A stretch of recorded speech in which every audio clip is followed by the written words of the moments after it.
Every conversation starts the same way, with competition. This is Coffee.Press.Play, a live experience from the Business of Games podcast brought to you by Xzola. We bring the best minds to the games to the table, but first, we make them compete. One game, one cup of coffee, one honest conversation about all the things we love about the business of games. Let's press play.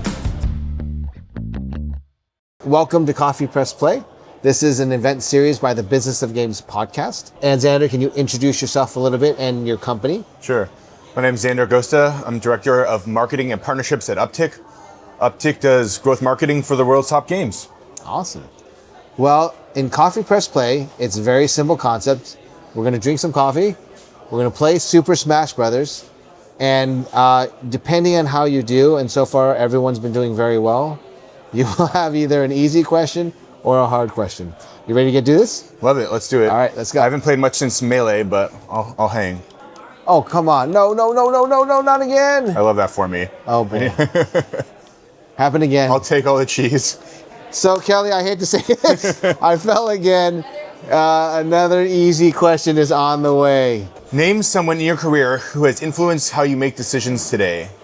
So someone in my career who's influenced how I make decisions today was a man called John Dunham. He's a tech CEO. He was a CEO. He's had many companies, but he was CEO of a company called Sauce Labs.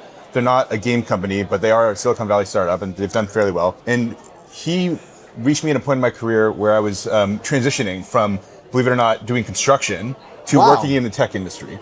And okay. I was born and raised in San Francisco, and I was surrounded by the tech industry, but I was always super intimidated by people in the tech industry. Well, why was that? Why were you intimidated? I think some sort of imposter syndrome, right? It's like, the biggest, most successful companies in the world are here, and I was really felt like the people who were in those industries were a different caliber than the people who were not. I think that's just, I didn't know any better, right? I came back from college, but worked in construction because it was the only job I could get. And he basically just unlocked it. It's like, listen, you're smart. These are just people. Find something that's useful. Work hard. You'll find your way in, and you'll do it. And it took me a long time, but I backed into the games industry, which is the place I always wanted to be. And it just had to do with grinding and really just believing in yourself and working hard. And anyone can do it, and you can too.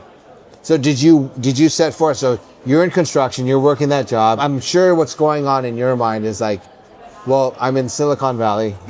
I need to be in tech, or you want to be in tech. Right. Was games on your radar at all, or was it just kind of peripheral, like I want to be in tech, but games is there, that's a way to get into it, or I want to be in tech and I want to be in tech with games? It's always been games for me. If you look at my notebooks from when I was a kid, when I was 7 years old, I was writing, I'm going to make video games. Okay. So I've always wanted to get a way to get there, but it never, I wasn't a great programmer. I could program enough to be dangerous, but it wasn't obvious to me, not a great artist either, so it wasn't obvious to me how to get into the industry. And so it was like sort of incrementally backing into it step by step. So backing up a little bit, can I ask what university did you go to? What did you study there? And then that transition out, obviously you pivoted to something different than what I hear your passion was. Yeah. What is it that made you never stop? I went to Lake Forest College and I studied politics communication. That's in Chicago. Okay. And I didn't really realize it, but that was a marketing degree. It was disguised as something else, but it turns out that was a marketing degree. Okay. I came back home to San Francisco and I just needed a job. And my father runs a construction business and he was like, all right, congratulations, you graduated, sweep the floor of the job site. And so that's where I went, that's where I started. I knew I wanted to work in the games industry, but again, it was many levels from where I was to be able to get there. And so turns out I could do marketing very well. I knew how to build websites. And so after I did construction for a year, I talked to this man, John Dunham, who I was describing to you earlier, and he was like, you can go for it, just do it. And I started building websites, and that blended into marketing, which backed into ad tech, which backed into games marketing. And that's what I'm doing today. How did you meet John? Through the family.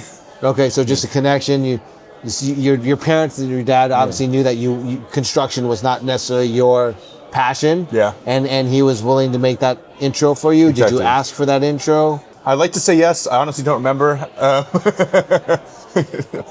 think at that age, you don't really know. You just always say, if you don't know what to do, do anything. If you don't know where to go, go anywhere. And it was sort of like that. Just take a leap and it'll all work out if you keep your head down. Well, I'm sure today John would be proud to see where you are today and know that he had that influence in your life. Yeah. So I wanted to thank you for coming on. This has been Coffee.Press.Play. And hopefully you can come back again. Absolutely. Thank you so much.